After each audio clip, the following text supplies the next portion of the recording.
नमस्कार दोस्तों, आपका हमारे YouTube चैनल पर बहुत बहुत स्वागत है।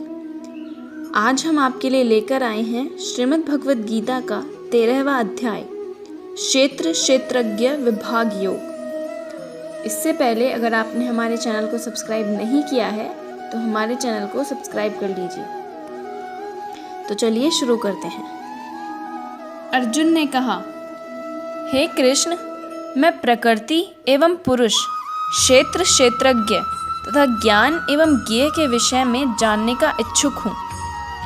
भगवान कृष्ण कहते हैं, हे कौन्तेय, यह शरीर ही एक क्षेत्र है और इसको जो भली प्रकार जानता है वह क्षेत्रज्ञ है।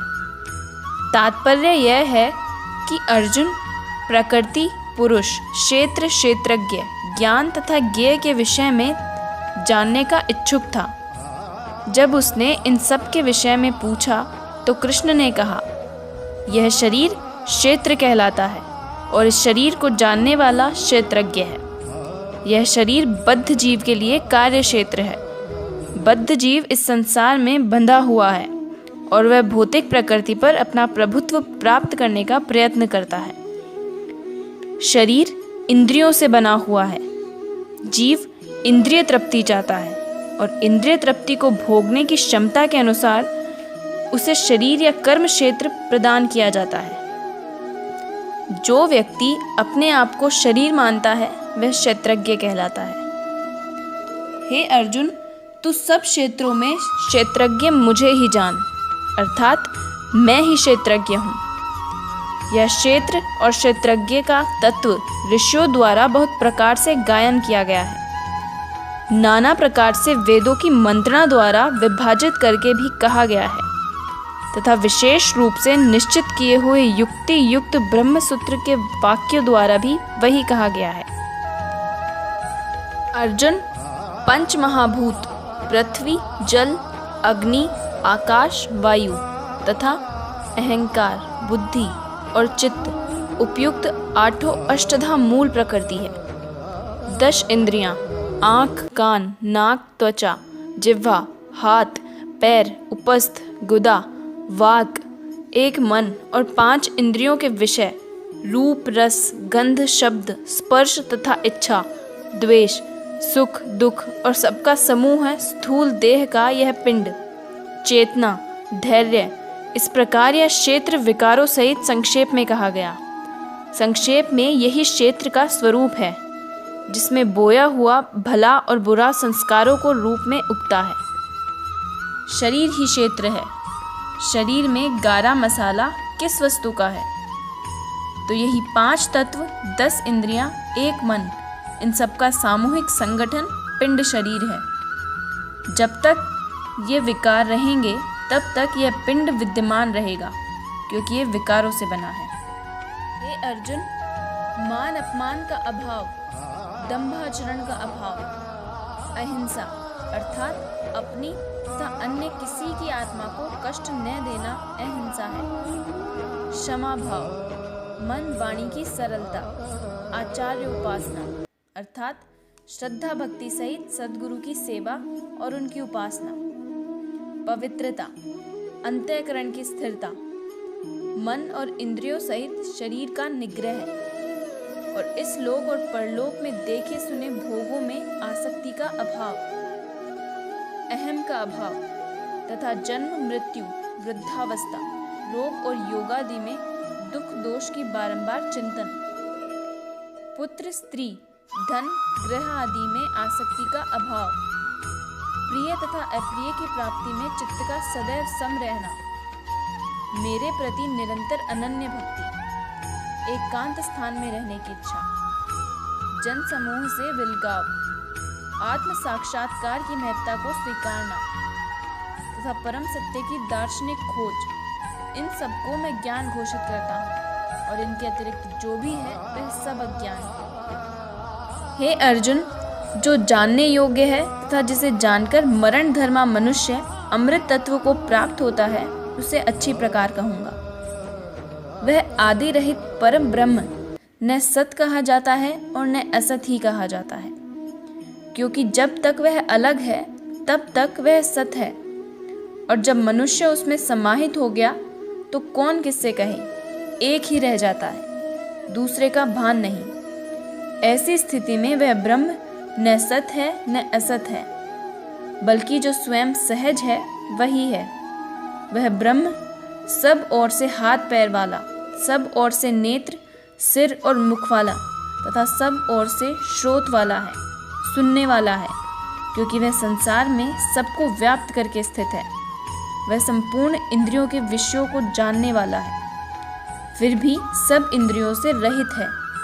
वह आसक्ति रहित है, गुणों से अतीत होने पर भी सबको धारण और पोषण करने वाला और सभी गुणों को भोगने वाला है, अर्थात एक एक करके सभी गुणों को अपने में लय कर लेता है। जैसा श्री कृष्ण ने कहा कि यज्ञ और तपों को भोगने वाला मैं हूँ, अंत में संपूर्ण गुण मुझ में विलीन हो जाते हैं।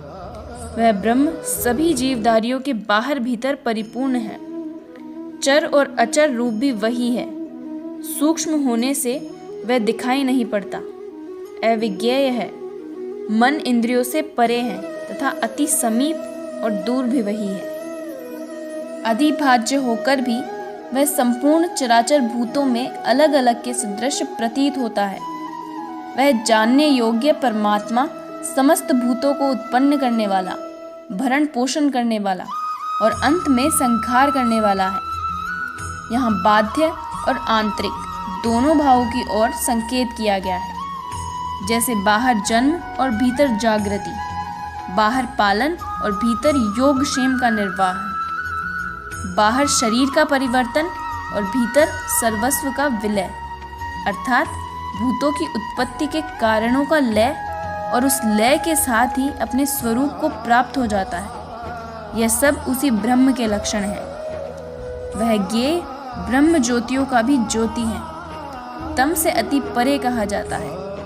वह पूर्ण ज्ञान स्वरूप है, पूर्ण ज्ञाता है, जानने योग्य है और ज्ञान द्वारा ही प्राप्त होने वाला है। साक्षात्कार के साथ मिलने वाली जानकारी का नाम ज्ञान है। ऐसी जानकारी द्वारा ही उस ब्रह्म को प्राप्त होना संभव है। वह सबके हृदय में स्थित है, उसका निवास स्थान हृदय है, अन्यत्र ढूंढने पर भी वह नहीं मिलेगा। अतः हृदय में ध्यान तथा योगाचार द्वारा ही उस ब्रह्म की प्राप्ति का विधान है।